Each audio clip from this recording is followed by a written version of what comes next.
நடிகர் விஜய் தமிழக வெற்றி கழகத்தின் 2வது கட்ட பிரச்சாரத்தை நாளை நாகப்பட்டினத்தில் துவங்குகிறார்.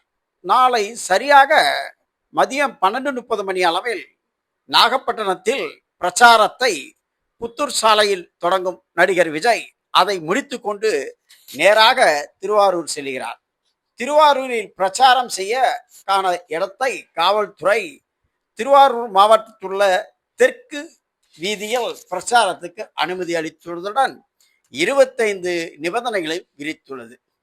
நிபந்தனைகளை மீறும் பட்சத்தில் இடையிலேயே பிரச்சாரத்தை நிறுத்தவும் காவல்துறைக்கு அதிகாரம் உள்ள என குறிப்பிட்டுள்ள காவல்துறை நாளை திருவாரூரில் மதியம் 4 மணிக்கு தெற்கு வீதியில் பிரச்சாரம் செய்கிறார் நடிகர் விஜய்.